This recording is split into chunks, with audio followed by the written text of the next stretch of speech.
आणि सांगलीच्या दुष्काळी जतच्या पूर्व भागात वादळी वाऱ्यानं थैमान घातलेलं आहे। वादळी वाऱ्यासह गारांचा जोरदार पाऊस इथे झालेला आहे। अनेक घरांचे पत्रे उडालेले आहेत, तर पत्र्याची शेड जमीनदोस्त झालेली आहे। अनेक ठिकाणी झाडं उन्मळून पडली आहेत। विजेचे खांब आणि ट्रान्सफॉर्मर देखील कोसळून पडले आहेत। तातडीनं पंचनामे करून नुकसान भरपाई देण्याची मागणी नागरिकांनी केली आहे।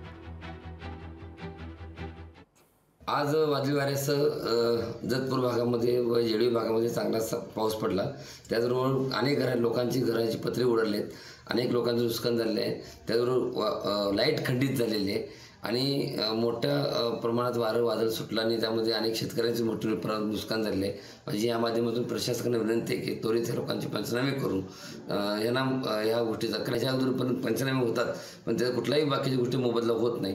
पण अनेक लोकांची घरं, त्यात आमच्याही मठामधील बऱ्यापैकी नुकसान झालेले आहे। जत तालुक्यामध्ये जे मोठमोठे झाडे आहेत रस्त्याच्या कडेला पडलेले आहेत, अनेक पद्धतीनं अनेक गरीब लोकांचे घरांचे पत्रे सगळे उडून गेले, आसंगीमध्ये पत्रे उडून गेले आहेत। वस्त्यामध्ये जेवढी काही नुकसान होता येईल तेवढी मोठ्या प्रमाणात अचानक वादळी वारा आला आणि त्यामध्ये हा प्रकार घडलेला आहे। लोकशाही मराठी ऐका, पहा, जागरूक रहा।